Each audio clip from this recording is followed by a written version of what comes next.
Imagine a city shrouded in eternal winter, where the wind howls like the cries of the forgotten, carrying whispers from the past that refuse to die. St. Petersburg, Russia, once known as Leningrad, stands as a testament to human endurance, its streets and structures etched with the scars of history. But beneath the surface of this modern metropolis lies a shadow that time cannot erase. In the heart of a contemporary Russian military base, nestled among the remnants of World War II-era barracks, soldiers today report encounters that defy explanation. These are not mere ghost stories. They echo the horrors of the Siege of Leningrad, a brutal chapter from 1941 to 1944, when Nazi forces encircled the city for 872 days, trapping over 2 million civilians and defenders in a vice of starvation and bombardment. Historically, the siege was one of the deadliest in modern warfare. Supplies dwindled to nothing. Daily bread rations fell to 125 grams for workers, and less for others, barely enough to sustain life. Over 1 million perished, many from hunger that drove desperate acts, including rumors of cannibalism whispered in the frozen nights. The Soviet Red Army held the line, but at what cost? Official records document the facts. Relentless artillery fire, sub-zero temperatures dipping to minus 30 degrees Celsius, and a population reduced to shadows of themselves. Geographically, Leningrad's position on the Neva River and Lake Ladoga offered slim lifelines, like the road of life across the frozen lake, but it was never enough.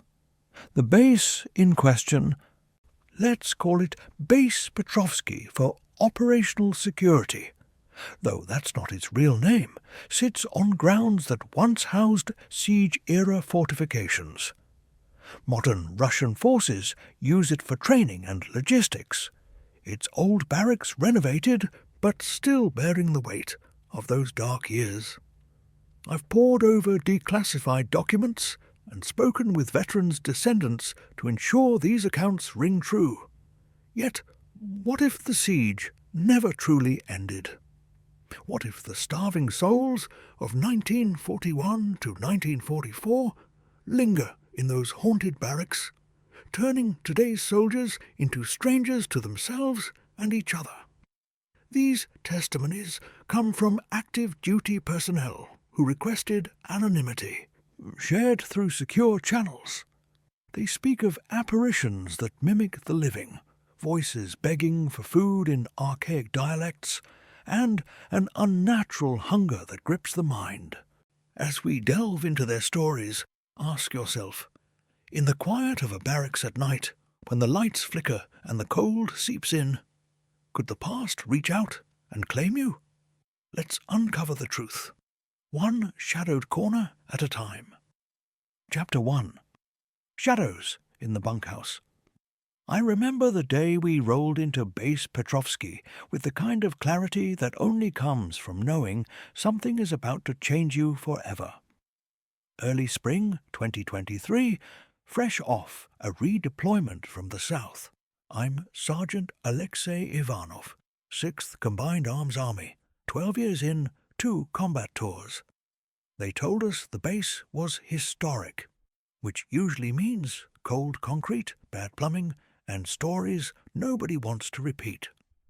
Barracks 7 was one of the oldest structures still standing. Low, grey, built in the late 1930s, patched and rewired after the war, but never truly modernized. The walls were thick enough to stop small arms fire, and thick enough to hold secrets. We were assigned there because the newer billets were full. 20 men, 1 long hall, double bunks, metal lockers, a single stove at the far end that never quite heated the place. We offloaded gear in the usual hurry. "Rifles first, then personal," Lieutenant Korsakov ordered. He was a square-jawed man who spoke in clipped sentences and expected the same in return. I claimed the lower bunk nearest the single window that overlooked the snow-dusted parade ground.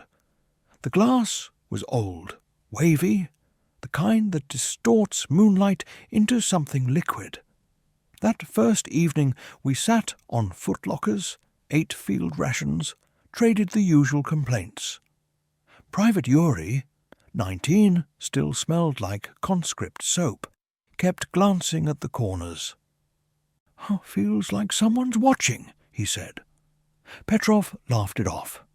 "It's just the wind, kid, or ghosts of guys who couldn't pay tea." We all chuckled because you're supposed to. Lights out at 2200. I was asleep in minutes. Around 0300 the scratching started.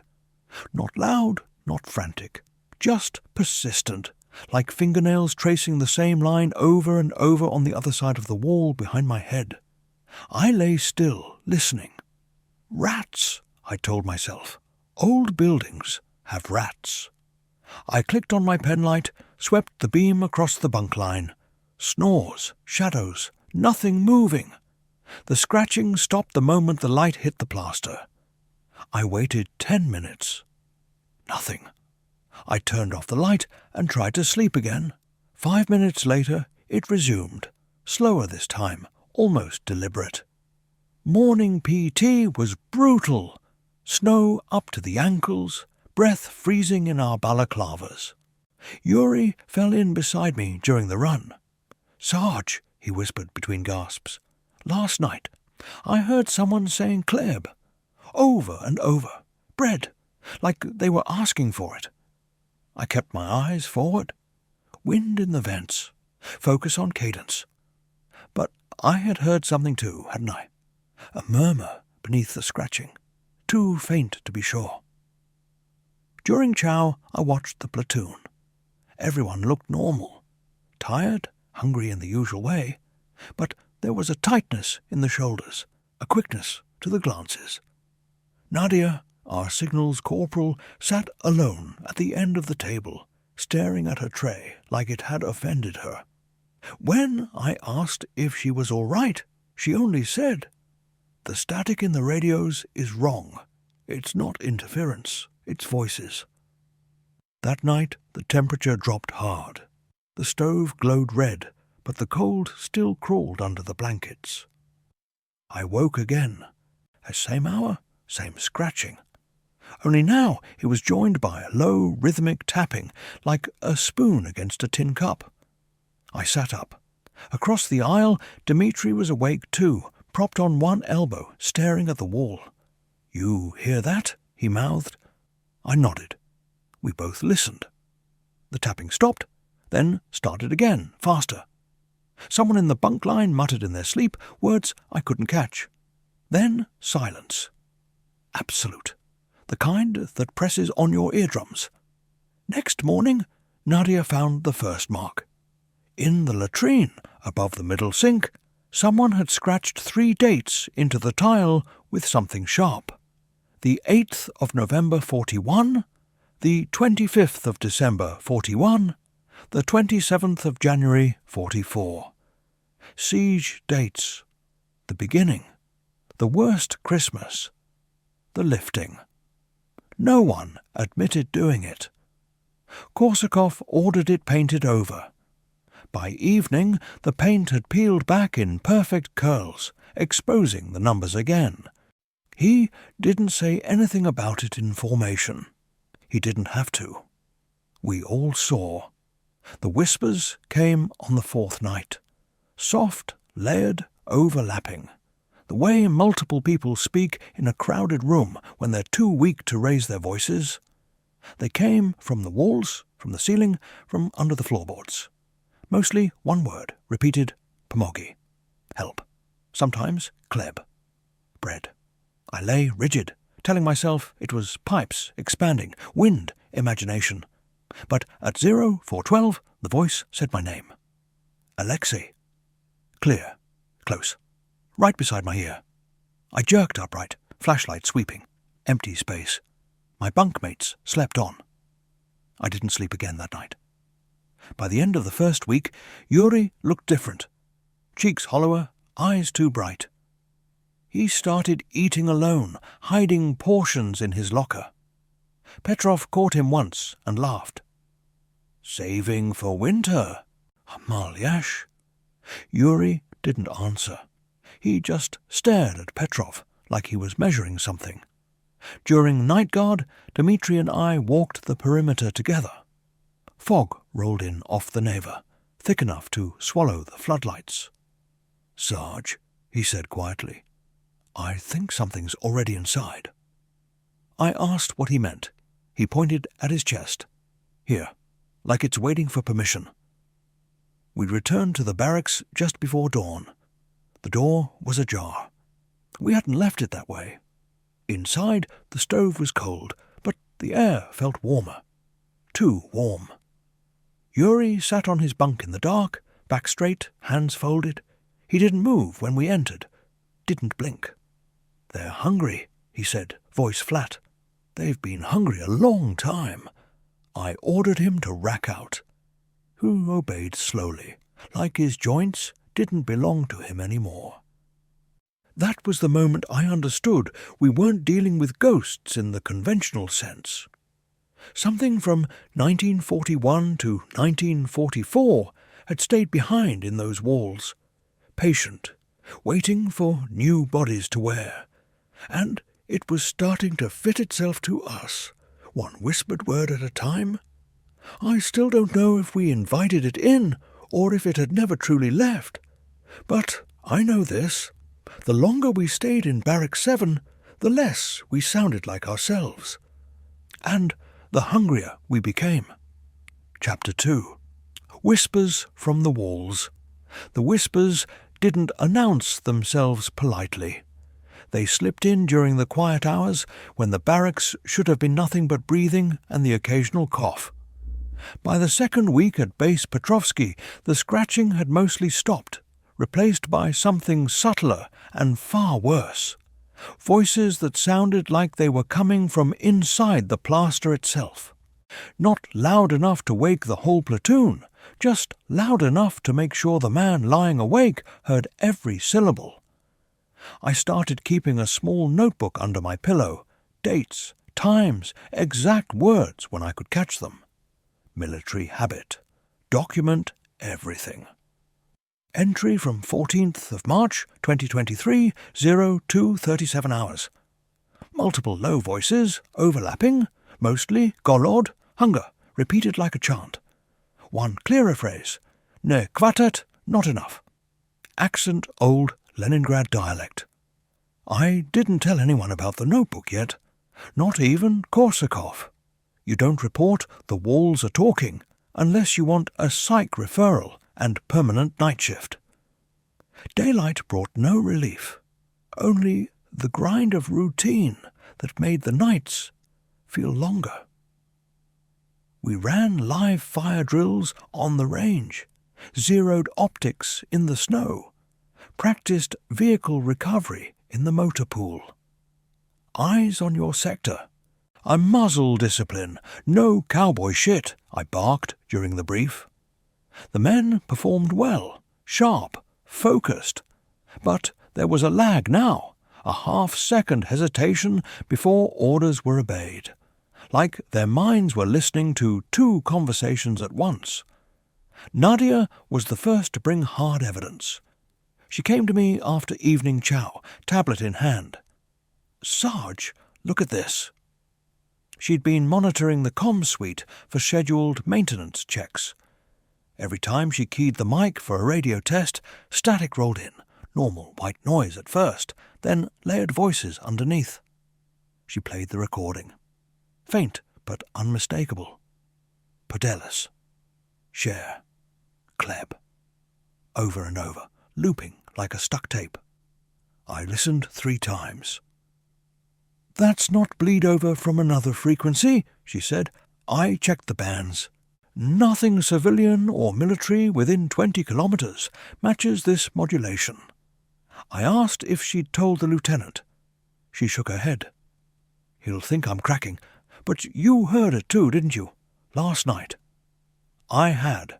Around 0400, lying in the dark, the word Alesse again. Soft, almost affectionate. The way a starving man might say a friend's name before asking for half his ration. I answered out loud that time, low enough not to wake the others. There's no bread here. Go back to sleep. The whispering paused for perhaps 10 seconds, then resumed, angrier, faster, words tumbling over each other. I pulled the blanket over my head like that would help. Petrov noticed the change in Yuri first. The kid had always been skinny, but now his uniform hung loose at the shoulders. He'd stopped complaining about the food. Instead, he ate methodically, every crumb, licking his spoon clean, then watching everyone else's trays like he was taking inventory. During a break in the armory, Petrov cornered him. "What's with you, Malish? You're hoarding rations like we're under siege again." Yuri looked up slowly. "Maybe we are." Petrov laughed, but it died quick when Yuri didn't smile back. That night the walls got personal. I was on interior guard with Dmitri. We walked the corridor between the bunk room and the latrine, flashlights low. The fog outside pressed against the windows like it wanted in. Halfway down the hall, we both stopped. From inside the sealed storage closet, padlocked since before we arrived, came a rhythmic scraping, metal on metal. "Who's in there?" I called. No answer. I keyed the radio. "Korsakov, interior post. A possible intruder in storage alpha." Static. Then a voice, not Korsakov's, whispered through the speaker. "Otkroy. Open." We didn't open the door. We backed away, weapons up. When Korsakov arrived with 2 men, they forced the lock. Inside, dust, old crates of obsolete gear, cobwebs. But on the far wall, fresh scratches in the concrete. 3 words in Cyrillic, uneven but legible. "My ne city." "We are not full." Korsakov stared at the marks for a long minute. "Paint it over," he said finally, "and double the interior patrols." He didn't mention ghosts. He didn't have to. The next morning, Yuri didn't show for PT. We found him sitting cross-legged on his bunk, staring at the wall, hands clasped so tight his knuckles were white. When I asked what was wrong, he spoke without turning. They showed me the winter of 41. The bread was sawdust and pine bark. Then it wasn't bread at all. His voice cracked on the last word. I ordered him to medical. The medic found nothing physical. No fever, no infection, vitals normal. But Yuri's pupils were huge, like he'd been staring into darkness for hours. That afternoon, Dmitri disappeared during a night vision familiarization exercise in the woods behind the barracks. We searched for 3 hours. Found his rifle, his helmet, his gloves laid out neatly in a circle in the snow, like he'd stripped them off one by one and walked away barefoot. In the center of the circle, scratched into the frozen ground with what must have been his bayonet, a single word. They hunger. We brought the gear back in silence. No one joked. No one speculated out loud. But I saw it in every face. The first real crack in unit cohesion. Men who'd shared fire teams in Syria, who'd pulled each other out of wrecked vehicles, now looked at one another sideways, measuring, calculating, wondering who would be next. I lay awake that night, listening to the walls breathe. The whispers had changed. They no longer begged. They stated facts. "Alexei," one said clearly, close enough that I felt breath on my neck, though no one was there. "You have food. They do not. Share." I closed my eyes and answered the dark the only way a soldier can. "Not tonight." The whispering laughed, soft, dry, like paper tearing. But it didn't stop. Chapter 2. Whispers from the Walls. The whispers didn't announce themselves politely. They slipped in during the quiet hours, when the barracks should have been nothing but breathing and the occasional cough. By the second week at Base Petrovsky, the scratching had mostly stopped, replaced by something subtler and far worse. Voices that sounded like they were coming from inside the plaster itself. Not loud enough to wake the whole platoon, just loud enough to make sure the man lying awake heard every syllable. I started keeping a small notebook under my pillow. Dates, times, exact words when I could catch them. Military habit. Document everything. Entry from 14th of March and 2023, 02:37 hours. Multiple low voices overlapping. Mostly Golod. Hunger, repeated like a chant. One clearer phrase, ne chvatat, not enough. Accent old, Leningrad dialect. I didn't tell anyone about the notebook yet. Not even Korsakov. You don't report, "The walls are talking," unless you want a psych referral and permanent night shift. Daylight brought no relief, and only the grind of routine that made the nights feel longer. We ran live fire drills on the range, zeroed optics in the snow, practiced vehicle recovery in the motor pool. "Eyes on your sector, muzzle discipline, no cowboy shit," I barked during the brief. The men performed well, sharp, focused, but there was a lag now, a half-second hesitation before orders were obeyed, like their minds were listening to two conversations at once. Nadia was the first to bring hard evidence. She came to me after evening chow, tablet in hand. "Sarge, look at this." She'd been monitoring the comm suite for scheduled maintenance checks. Every time she keyed the mic for a radio test, static rolled in. Normal white noise at first, then layered voices underneath. She played the recording. Faint, but unmistakable. Podelis. Share. Kleb. Over and over, looping like a stuck tape. I listened 3 times. "That's not bleed over from another frequency," she said. I checked the bands. Nothing civilian or military within 20 kilometers matches this modulation. I asked if she'd told the lieutenant. She shook her head. "He'll think I'm cracking. But you heard it too, didn't you? Last night." I had. Around 0400, lying in the dark. The word Alexei again. Soft, almost affectionate. The way a starving man might say a friend's name before asking for half his ration. I answered out loud that time, low enough not to wake the others. "There's no bread here. Go back to sleep."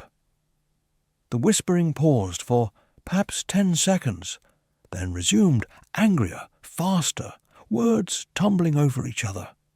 I pulled the blanket over my head like that would help.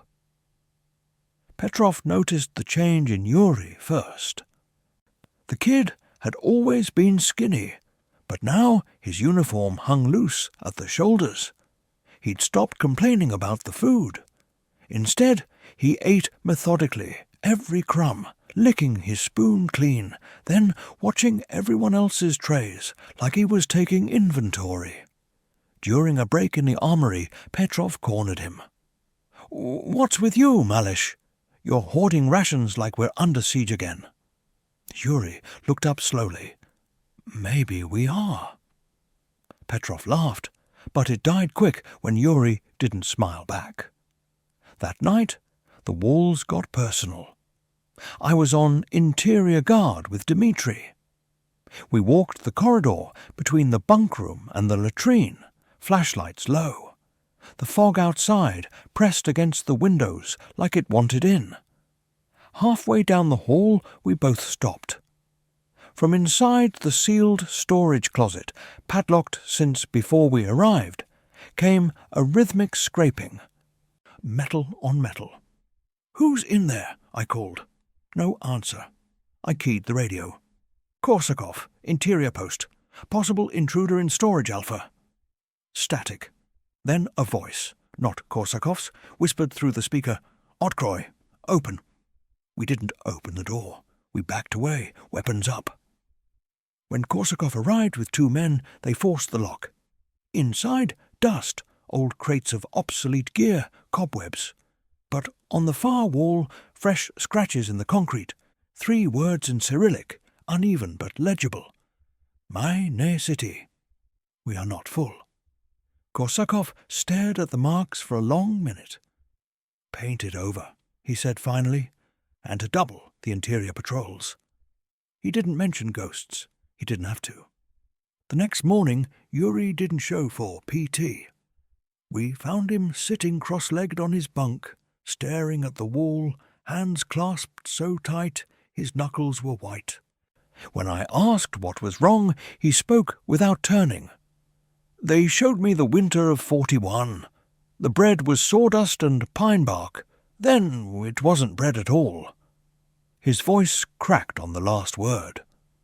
I ordered him to medical. The medic found nothing physical, no fever, no infection, vitals normal. But Yuri's pupils were huge, like he'd been staring into darkness for hours.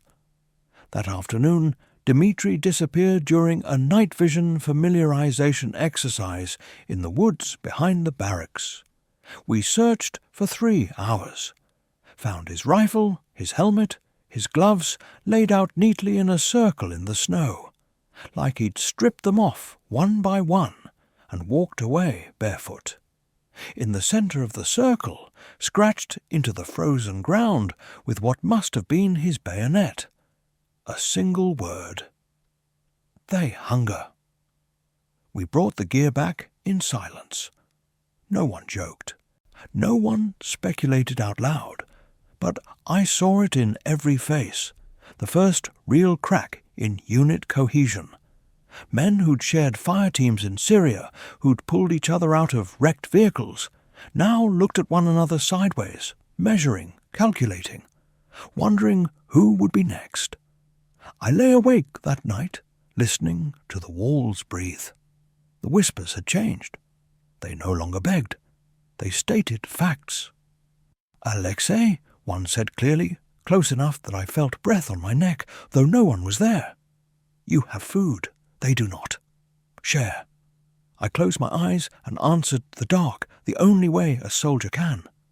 "Not tonight." The whispering laughed, soft, dry, like paper tearing. But it didn't stop. Chapter 3. The Apparition in the Mirror. The mirrors in Barracks 7 were the first things to betray us. They were old, cheap, factory-installed during one of the post-war renovations. Rectangular sheets of glass bolted above the row of sinks in the latrine, edges chipped, surfaces pitted with age. Under normal light, they reflected the world accurately enough, but in the small hours, when the overhead fluorescents flickered on emergency power, or when someone carried only a red lens flashlight, the reflections started to lie. I noticed it on the 9th night. I'd been up since 0200 with a low-grade headache that no amount of hydration or ibuprofen could touch. Routine called for a face wash and a check of the perimeter before stand-to. I pushed through the swinging door into the latrine block. The room was cold enough that my breath fogged the nearest mirror before I reached the taps. I turned on the cold water, let it run, splashed my face, then straightened and looked at myself. My reflection stared back. Same tired eyes, same stubble, same sergeant's stripes on the shoulders of my winter jacket. Then the image behind me shifted. It wasn't me moving. It was something else stepping into frame over my right shoulder. Tall, impossibly thin, dressed in what had once been a red army greatcoat, ragged at the hems, buttons missing, the collar turned up against a wind that no longer blew. The face was mostly shadow, but the eyes were visible. Sunken pits ringed with dark bruising, the whites jaundiced. The mouth opened slowly, lips cracked and peeling. No sound came out at first. Then a whisper, dry as old newspaper. "Delhi." I spun around, back to the sinks, weapon already half drawn from the holster. Empty space, just the line of stalls, the dripping faucet, the steam from my own breath. I turned back to the mirror. My reflection was alone again, breathing hard, pupils blown wide. But the glass still held a faint after-image, like heat distortion on asphalt, of that skeletal figure, one bony hand raised as if offering or asking. I didn't scream. You don't scream in a combat unit unless something is actively trying to kill you. Instead, I backed out of the latrine, closed the door, and leaned against the corridor wall until my pulse dropped below 120. Then I went straight to Nadia's bunk and shook her awake. She sat up fast, already reaching for her sidearm. "What?" "Latin. Now, bring your phone. Record." We returned together. The mirrors were normal under the main lights. Nothing but us. Two pale soldiers staring at pale soldiers. Nadia swept the room with her flashlight anyway.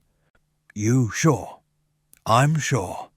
She set her phone on the sink ledge, started video, then stepped back. We waited.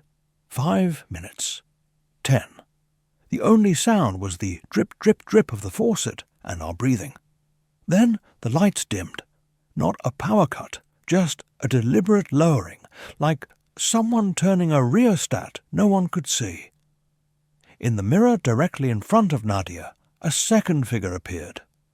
Same ragged uniform, same emaciation, but this one was shorter, female perhaps, hair matted under a wool cap. It reached out with both hands, palms up. The reflection's mouth moved. Pomogi, Kleb. "Help?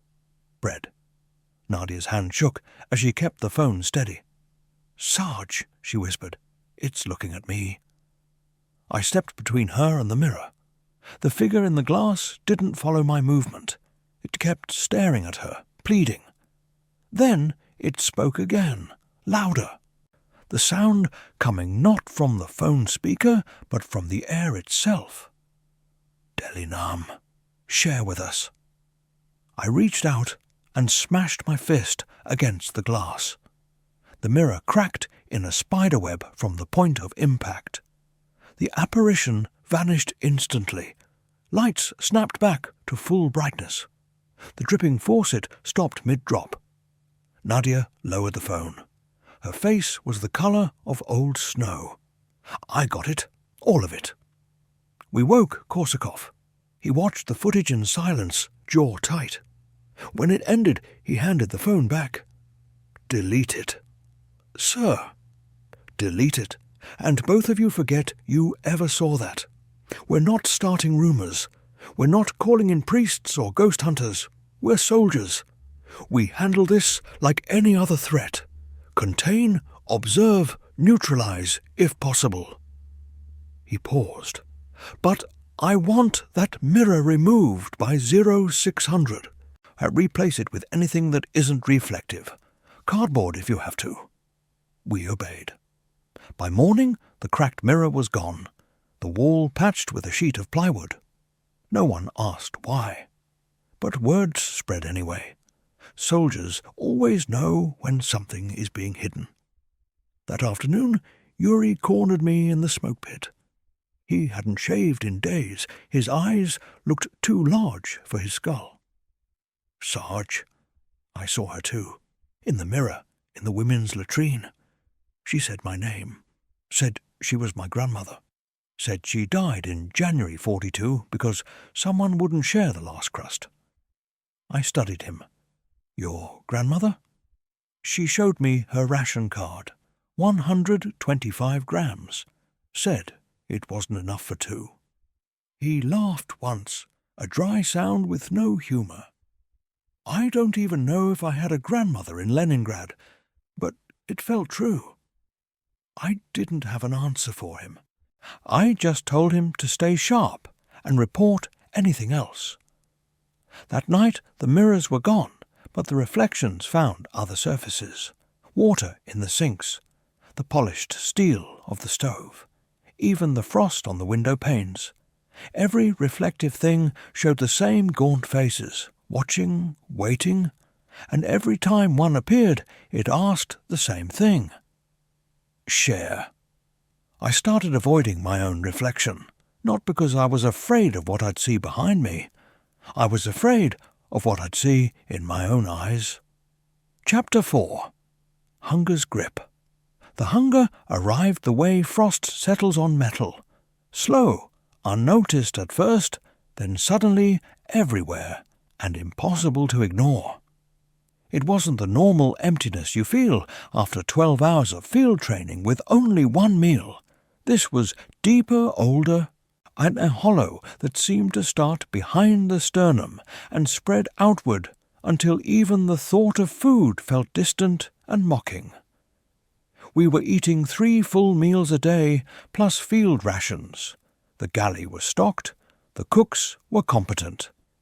Yet by the middle of the 3rd week, every man in Barracks 7 was eating like someone might snatch the plate away at any second. I caught Petrov once standing at the serving line, quietly asking the cook for an extra ladle of kasha.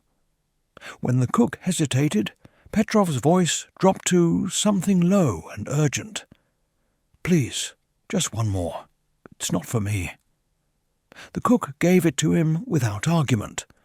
Petrov carried both bowls back to the table and ate them both in silence, eyes fixed on the spoon as though it might disappear. Yuri was worse. He no longer pretended to be normal about food.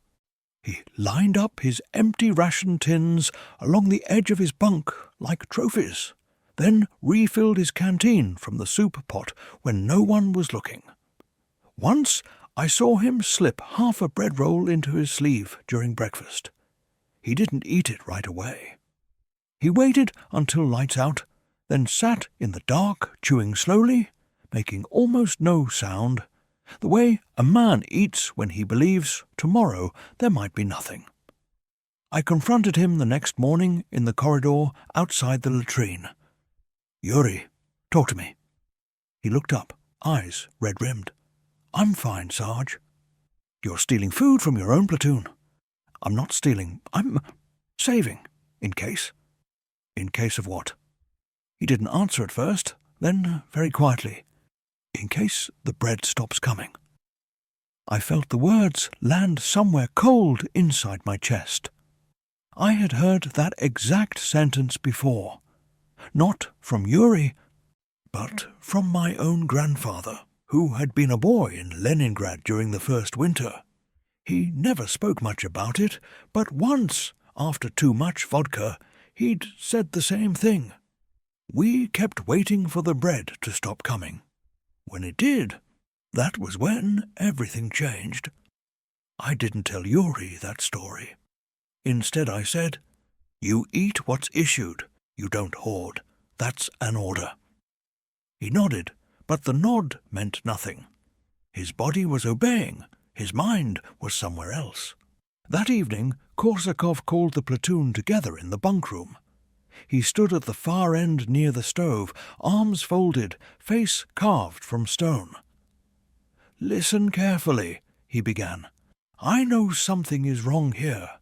I feel it too. But we are not civilians. We do not panic. We do not break discipline. Whatever is happening, we control it. We control ourselves. Oh, am I understood?" A low murmur of, "Yes, sir." He looked straight at me. Sergeant Ivanov, you will conduct daily ration accountability. Every man accounts for every gram issued, no exceptions. Anyone found hoarding or stealing will face immediate disciplinary action. I nodded. Understood, sir. But even as he spoke, I could see it happening already. Men's eyes flicked sideways, measuring trays, calculating shares. Trust, the invisible glue that keeps a platoon functioning, was beginning to dry and crack. That night, the hunger became audible. I woke to the sound of someone crying, soft, muffled, almost polite. I sat up. The sound was coming from Yuri's bunk. He was curled on his side, face buried in the crook of his arm, shoulders shaking. I crossed the aisle and knelt beside him. Yuri. He didn't look up. I can hear them eating, Sarge. And in the walls. They're eating things that aren't food. Leather, glue, fingers. I can hear the teeth. I put a hand on his shoulder. He flinched like I'd burned him. They're showing me, he whispered. Every night now. They show me the queue at the bakery. 200 meters long. People standing for 16 hours in -30. And when they finally reach the counter, nothing. The baker says, finished. And then the screaming starts. Not angry screaming, tired screaming. The kind that comes when you know no one is coming to save you. I didn't know what to say, so I said the only thing I could. Tomorrow we'll get you to medical again. They'll give you something to help you sleep. He laughed once, a short, ugly sound. They already tried. The pills don't touch it. Nothing touches it. I stayed with him until he stopped shaking. Then I returned to my bunk and lay staring at the ceiling, listening to the barracks breathe. Around 0330, the whispers returned, but this time they weren't asking. They were counting. 47 grams, 23 grams, 12 grams, nothing. Each number landed like a hammer on bone. I realized, after a minute, that the counting wasn't random. It was ration weights. The exact daily allowance during the worst months of the siege, 125 grams for workers, 250 for soldiers, then 125 again, then 50, then nothing but sawdust and wallpaper paste. The counting went on for 40 minutes. When it finally stopped, silence felt worse. Morning revealed the next fracture. Petrov was missing a canteen cup. Not lost, taken. We searched the entire barracks, found it under Yuri's mattress, still half full of cold tea he hadn't drunk. When confronted, he didn't deny it. I needed to keep something, he said, just in case they come again.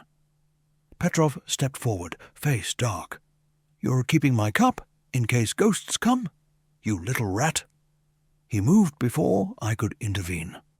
One hard shove sent Yuri backwards into the lockers. Yuri didn't fight back. He just slid down the metal and sat on the floor, arms wrapped around his knees, staring at nothing. Petrov turned to me. You going to do something, Sarge? Or do we let him steal from all of us until we're the ones starving? I stepped between them. Both of you stand down. Now! Petrov's jaw worked. He looked at Yuri the way you look at something you no longer recognize. Then he walked away. I helped Yuri up. He was trembling so badly I could feel it through his sleeve. That afternoon, during a routine patrol of the perimeter, we found something in the snow behind the barracks that hadn't been there the day before. A circle of footprints, bare feet, leading from the tree line to the rear wall of Barrack 7, and then vanishing straight into the brick as though the person had walked through it. No tracks coming out, only going in. I stared at those prints for a long time. bare feet, in -12 degrees, in deep snow, and not a single drop of blood. When I finally looked up, Nadia was watching me from the corner of the building. She didn't speak. She only pointed at her own stomach, then made a slow turning motion with her hand. The hunger was no longer just inside us. It was walking the grounds. And it was coming home. Chapter 5. Echoes of Cannibalism. The word itself had been hanging in the barracks for weeks without anyone saying it aloud. Cannibalism. Anthropophagy. The thing that happened when the last crust was gone, when the wallpaper had been boiled twice, when the cats and rats were long eaten and the dogs had been guarded with bayonets. We all knew the history of the siege. We'd read the declassified reports, heard the old veterans' guarded stories. But knowing something happened 80 years ago is different from feeling it breathe in the same room with you. It started with the dreams, not the vague, feverish ones we'd all been having. These were precise, shared, almost documentary. Men who had never spoken of the past began waking with the same images burned behind their eyes. A candle-lit basement, a table with nothing on it but a small iron pot, steam rising. The smell not of meat, but of something metallic and wrong. In the dream, they were always hungry, bone-deep, nauseating hunger, and someone was carving with a dull knife while another person held a lamp steady so the cuts could be clean. Petrov woke screaming one night, thrashing so hard he overturned his bunk. When we pinned him down, he kept repeating, "It wasn't horse, it wasn't horse." We got him quiet, gave him water, told him to breathe. He looked at us like we were strangers. "I tasted it," he said. "In the dream, I tasted it and it wasn't bad. That's the worst part. It wasn't bad." I didn't sleep after that. I sat on my bunk with my back to the wall, Mosin Nagant across my lap. Not because I thought a bullet would help, but because the weight of it felt like something real. The next day, Nadia came to me with printouts from the base archive. She'd requested access under the guise of historical research for morale briefings.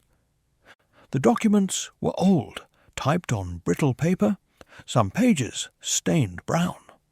One report from NKVD investigators, dated February 1942. 14 confirmed cases of cannibalism in the district surrounding our current base. Most were corpse consumption, people eating the already dead. A few were worse. One entry described a woman who killed her 11-year-old son and fed parts of him to her younger children over 3 days. The investigator's note at the bottom was handwritten. Subject showed no remorse, stated only that the children were already dying and she could not watch. Nadia's voice was steady when she spoke. They buried the bodies in unmarked pits right under where the barracks' foundations were later poured. We're sleeping on top of them. That night, the apparitions stopped hiding in mirrors and shadows. They walked the aisles. They didn't glide. They shuffled. Slow, deliberate, the way people move when every step costs calories they don't have. Their greatcoats hung off shoulders like empty sacks. Faces were grey, lips blue, eyes open but unfocused. They didn't speak at first. They only watched us sleep. Yuri was the first to sit up and greet them. He didn't scream. He smiled, small, tired, almost relieved. "I knew you'd come," he said softly. One of the figures, a man with half his jaw missing, stopped at the foot of Yuri's bunk. It raised a hand. The fingers were black with frostbite, nails gone. It pointed at Yuri's chest, then at its own open mouth. Yuri nodded like he understood perfectly.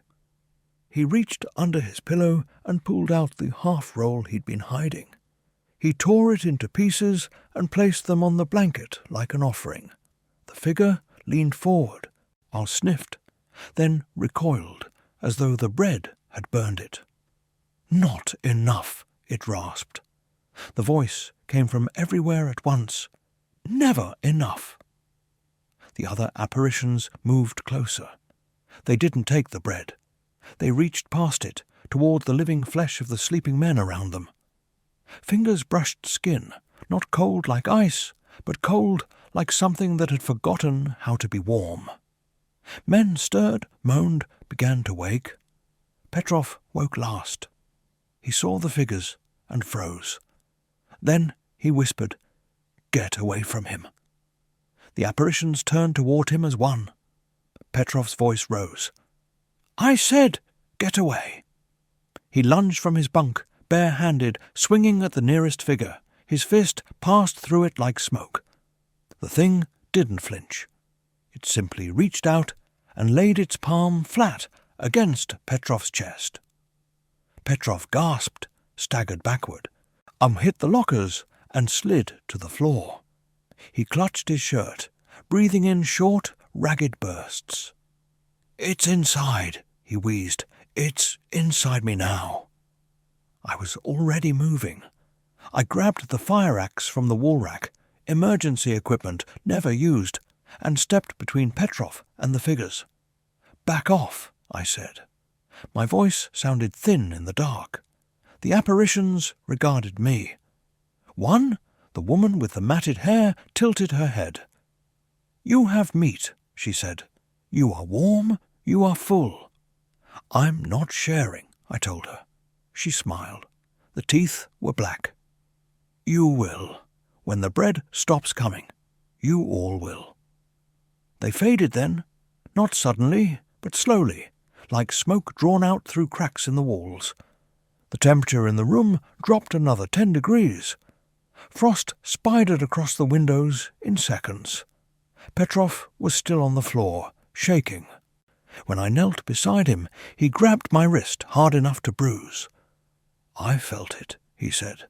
"I felt what they felt, the moment they decided, the moment they looked at the body and thought, maybe, just maybe." I didn't answer. I helped him up, got him back to his bunk, covered him with every blanket we had. Then I turned to Yuri. He was sitting upright, staring at the spot where the woman had stood. In his open palm lay the torn pieces of bread, untouched. "They didn't want it," he said wonderingly. "They wanted something else." I took the bread from him and dropped it into the trash. "Go back to sleep, Yuri." He looked at me with eyes that no longer seemed entirely his. "I don't think I can, Sarge. Not until they're fed." That was when I understood the worst truth of all. The hunger wasn't trying to kill us. It was trying to recruit us. And it was winning. Chapter 6. The breaking point. Quarantine came down like a steel shutter. No warning, no explanation beyond a single encrypted message from Brigade HQ. Barracks 7 sealed. No personnel in or out until further notice. Rations and medical supplies inbound by airdrop. Maintain discipline. End. We watched the MI-8 circle once, low and loud, then drop 4 green crates on parachutes into the snow behind the motor pool. Korsakov led the recovery team himself. 6 of us in full winter gear, weapons slung, moving like we expected contact. The crates hit soft, no damage. Inside, MRS, bottled water, antibiotics, thermal blankets, and a single sealed envelope marked for CO only. Korsakov read it in silence, then burned it page by page with his lighter. He didn't tell us what it said. We didn't ask. That the perimeter was reinforced overnight. Concertina wire unrolled in double coils, motion sensors strung between poles, floodlights on tripods sweeping the tree line every 30 seconds. We weren't guarding against an external enemy anymore. We were guarding against ourselves. Inside the barracks, the temperature refused to rise above freezing, even with both stoves burning full. Frost grew on the inside of the windows in thick, feathery patterns that looked almost like faces if you stared too long. We taped blackout curtains over them anyway. No one wanted to see what might be looking back. Patrols became two-man teams, 30-minute rotations. No exceptions. I walked with Nadia one night just after midnight. The fog was so thick the floodlights barely penetrated 5 meters. We moved slow, boots crunching, breath pluming white. "Sarge," she said quietly, "I keep hearing artillery. Not real. Echoes. Like it's coming from under the ground." I'd heard it too. Distant thumps. The whine of incoming 80s that never landed. Phantom fire from 1941 playing on repeat. "It's the sight," I told her. "The ground remembers." She nodded, then stopped. "Look." In the snow ahead of us, fresh tracks. Not boots. Bare feet again, smaller this time, child-sized. They led from the wire straight toward Barracks 7, passed under the lowest strand without breaking it, and disappeared into the brick wall. We followed them inside. The bunk room was lit only by the red emergency bulbs. Most of the men were racked out, but not sleeping. Eyes open, staring at ceilings. Yuri sat on his bunk, knees drawn up, rocking slowly. Petrov lay flat, arms at his sides like a corpse in state. When we entered, he didn't move, but his lips formed words without sound. Nadia whispered, "They're not dreaming. They're listening." I crossed to Yuri. "Private, report." He looked up slowly. His eyes were wrong. Too still, too old. "They're telling stories now, Sarge. Real ones. About the kid who disappeared from the breadline in December 41. They never found him, but they found pieces in someone's soup pot 3 days later." I felt my stomach turn. "That's enough." "It's not enough," he said. "That's the point. It was never enough." Petrov spoke then, voice hoarse. "I can taste it again. Copper, salt, warm. I hate that I can tell the difference between fresh and 3 days old." I turned to him. "Petrov!" He sat up suddenly, eyes wild. "Don't you get it? They're not ghosts. They're us. What we become when the food runs out. They're showing us the mirror we don't want to look in." He lunged, not at me, but past me, toward Yuri. "You're letting them in. You're the weak link." I caught him mid-stride, hooked an arm around his neck, dragged him back. He fought like a cornered animal, stronger than he should have been. Nadia drew her sidearm, kept it low, but ready. "Stand down, both of you." Petrov went limp in my grip, then started to laugh. Low, broken. "Too late, Sarge. Too late." That was when the bombardment started. Not outside, inside. The walls shook with each phantom shell. Plaster dust sifted from the ceiling. Men sat up, shouting, diving for cover under bunks. Yuri didn't move. He just tilted his head like he was listening to music. The apparitions returned en masse. Not one or two. Dozens. They filled the aisles, stood shoulder to shoulder. Silent, except for the soft, wet sound of breathing through ruined lungs. They didn't attack. They waited. Korsakov burst through the door, rifle up. He saw the figures and froze for half a second, long enough for one to step forward and lay a hand on his chest. The lieutenant staggered. His rifle clattered to the floor. He looked down at the handprint burned into his jacket. Black frost rhymed with ice, then up at me. "Get them out," he rasped. "Get everyone out, now." but the doors wouldn't open. Locks frozen solid, windows sealed with ice from the inside. We hammered, kicked, shot the hinges. Nothing gave. The apparitions began to chant. One word, over and over, soft as snowfall. "Share!" Petrov screamed and charged the nearest figure.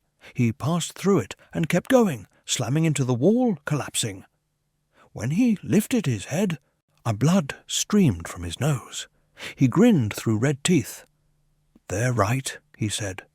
"We should share." Yuri stood then, calm, almost serene. He walked to the centre of the room, raised his hands like a conductor. The chanting grew louder. I realized with sick clarity what was happening. They weren't trying to kill us. They were waiting for us to choose, to look at the man next to us and decide he looked like food. I grabbed Nadia's arm. "We hold the line, together. No one breaks." She nodded, tears freezing on her cheeks. But across the room, Petrov was already moving, slow, deliberate, toward the bunk where the youngest private lay curled in terror. I raised my weapon. "Petrov, stop!" He turned. His eyes weren't his anymore. And in that moment, I understood the breaking point wasn't coming. It had already arrived. Chapter 7. Lifting the veil. Dawn arrived without fanfare. No birdsong, no softening of the cold, just a gradual greying of the sky that made the floodlights look suddenly feeble. At 0642, the first Mi-8 thundered overhead, low enough that the downdraft rattled the windows and sent fresh snow devils spinning across the parade ground.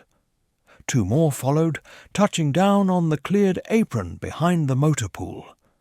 No ceremony, no speeches, just the whine of turbines spooling down and the clatter of boots on the frozen ground. The extraction team came in full NBC gear, black overalls, respirators, visors down, like we were a biohazard. They didn't speak to us beyond clipped orders. Form up by squad, leave all personal kit, weapons on the ground, unloaded.